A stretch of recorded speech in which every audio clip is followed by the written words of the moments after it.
Graça e paz, bom dia para você que está assistindo aí os 365 dias, tá? Nós vamos falar hoje sobre Salmos 67, 68 e 69. Esses 3 salmos foram escritos por Davi. E o primeiro salmo, que é o 67, ele fala para que Deus possa agraciar o povo, abençoar o povo, né? E faça resplandecer o seu rosto sobre a nação de Israel, para que os outros povos pudessem desejar e conhecer o caminho do Senhor e a salvação do Senhor. Nós sabemos que hoje em Cristo Jesus, as nações, as pessoas só vão querer conhecer a respeito de Jesus se nós estivermos com o nosso rosto resplandecendo. E quem faz isso é a graça de Deus, não é isso?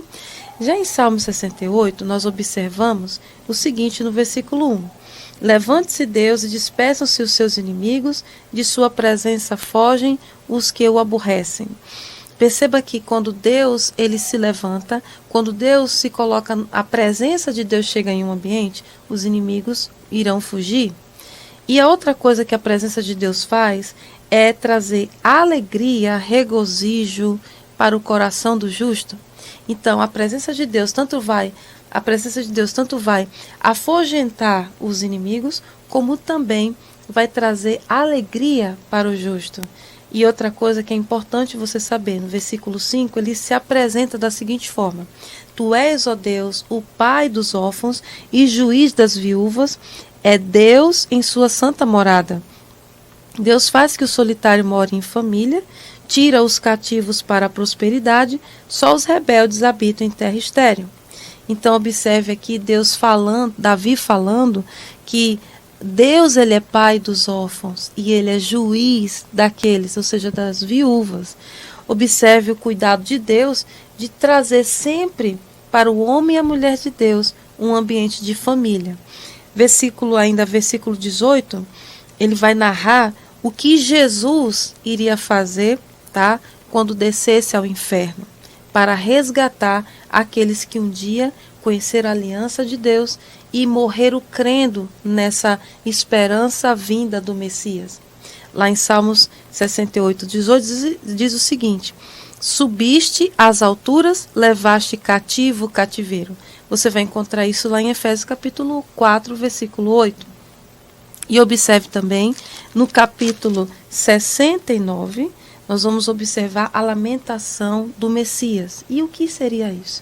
Seria o momento agonizante de Jesus, no momento em que ele está na cruz. Como Jesus se sentiu no momento da cruz? E é isso que a gente vai falar um pouquinho mais agora, tá? Salmo 69 diz o seguinte: Salva-me, ó Deus, porque as águas me sobem até a alma. E ele diz assim: Estou atolado em profundo lamaçal, que não dá pé. Estou nas profundezas das águas. Jesus se tornou pecado por nós. Ele estava numa situação muito pesada. E ele diz assim: Estou cansado de clamar. Secou-se minha garganta, os meus olhos desfalecem de tanto esperar por meu Deus. E ele fala dos inimigos. Veja como é que os inimigos olham para Jesus no momento da cruz, no momento em que ele se torna pecado. São mais do que os cabelos da minha cabeça, os que sem razão me odeiam, são poderosos os meus destruidores, os que com falsos motivos são os meus inimigos, por isso tenho de restituir o que não furtei. Então perceba que Jesus vai passar por um momento não só de opressão dos inimigos, espiritualmente falando, como também as pessoas iriam zombar dele nesse momento em que ele estava se tornando pecado. Ele menciona que até os bêbados faziam cânticos zombando dele. Mas não fica por aí. Jesus não apenas sofreu, mas ele teve vitória sobre os seus inimigos. E essa é a melhor parte.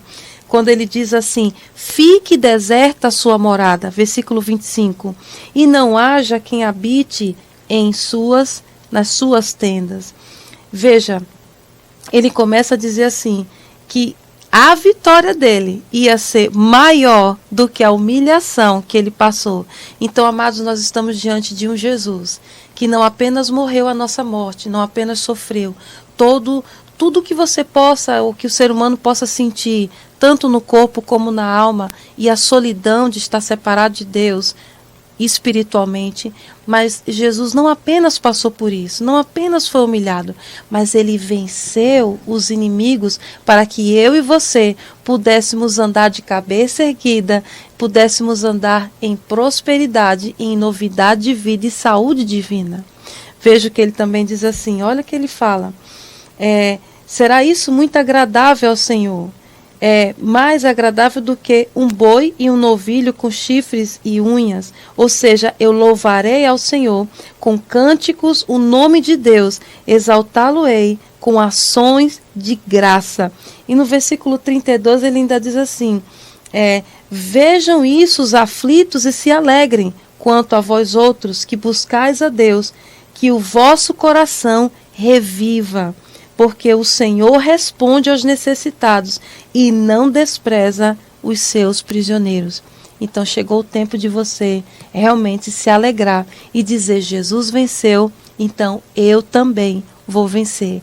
Então continue na sequência e você vai aprender muito mais e continue estudando conosco no Rema, porque aqui você não tem apenas a palavra, mas tem a revelação daquilo que a palavra quer que você tenha. Tá bom? Um abração e Deus abençoe você.